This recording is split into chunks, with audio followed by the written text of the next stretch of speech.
mirror and thought to yourself, wow, I'm gorgeous? Well, today I'll be talking to you about an industry that thrives, making you do the exact opposite. The quite ironically named beauty industry. This industry not only makes money from your insecurities, but it also makes your insecurities by telling you that you're not good enough unless you use their products. This is evident in many sub-industries, and I'll be going over a few of them today, including those of perfume, acne, and plastic surgery, giving the beauty industry the power to define beauty. So, as beauty companies have decided, the first form of ugly is actually smelly. So perfume brands will take advantage of this by marketing to consumers like you by saying that on your own, you smell worse than a sweaty Shaquille O'Neal drenched in expired pickle juice, and that the only way you could ever be tolerated by anyone with a nose, sorry Voldemort, is by dousing yourself in their trendy new designer scents like Pink Sugar, Daisy Dream, Delicious Cotton Candy, and Eau de Toilette, which sounds disgusting but is actually French cologne. Speaking of disgusting and toilettes, many famous perfumes have very exotic ingredients found all over the world, including but not limited to sperm whale vomit and scatol, a chemical commonly found in human and animal feces. And to think, over $30 billion is spent annually, and people all over the world are dousing themselves in vomit and feces day to day just so they can be accepted as fragrant, aromatic, properly scented human beings. And even when you've got thick and, might I say, perfectly scented skin against the haters, you know what comes with that skin? Acne.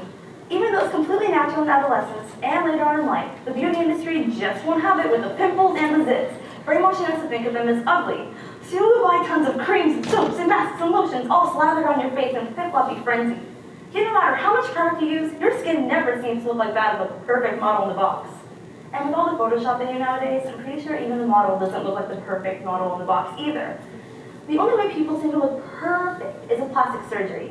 And while some people may think that only famous models have ever thought of plastic surgery, someone once suggested I get plastic surgery. I know what you're thinking. Shirley, how could you not be a famous model? Well, be prepared for a jaw-dropping story. About a year ago, I went to the orthodontist because I wanted to straighten my teeth, but instead he decided to focus on my anglerfish underbite, you guessed it, jaw. Because he realized that if he could get me to hate my jaw, he could finally afford an SUV. And not just any SUV. One of those really fancy ones with a little rear view camera on it. So he tells me, you see your jaw. It's okay for a boy, but girls your age prefer a more feminine look. Since I didn't know what to say to that, I just nodded and he continued. Well, we could remove some adult teeth. It might be more efficient to surgically pull back your jaw. Don't worry, Shirley. This is your opportunity to be selfish. In my shocked silence, he assigned me an exercise.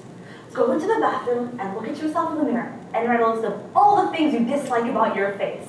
Since I know that surgeon pretty well, he did my shoulder last week, I could probably put in a good word for you and even have make that nose of yours look more feminine, since we're already thinking about the surgery and all. Oh, we actually are thinking about the surgery and all, Dr. Orthodontist. My nose and jaw are stunning, and your shoulder has most definitely seen better days, is what I said in my head. In reality, I just nodded again and walked out the door. I was shocked that someone could tell me that a facial feature I'm now proud of was ugly. And this got me thinking. If beauty companies and people of the beauty industry can tell us that certain facial features are ugly, such as acne, dark circles, or even our jaws, just so they can make a profit, what's stopping them from doing the same for other facial features too? Wait until the beauty industry tries to convince us that having eyelashes is ugly, just so we'll buy their high-end eyelash scissors. Or what about when the beauty industry decides that having 2 nostrils is too masculine, because they can make millions off of nostril jobs. When we give the beauty industry the power to make us feel ugly, we give the beauty industry the power to define beauty.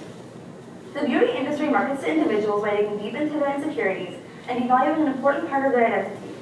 It is never acceptable to tell someone they are ugly, and it is even less acceptable to do so for one's own benefit. Beauty companies think that in order to be perfect, they have to have high cheekbones, wide eyes, chiseled nose, perfect chin, thick lips, but sorry, beauty industry, there's only one Wonder Woman. That's why she's called Wonder Woman. As the times are changing, people are becoming more and more self-conscious over their appearance. And they start to see their special quirks as mistakes. And that's what you need to remember.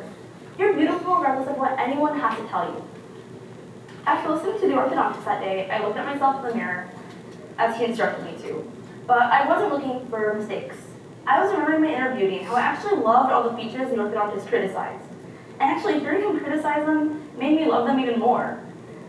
I don't need plastic surgery to feel good about myself, and you shouldn't feel like you need it either. So let's take a moment to admire our 2 gorgeous nostrils, so remember that we're beautiful regardless of what anyone has to say. And please, please, don't get a nostril job. Thank you.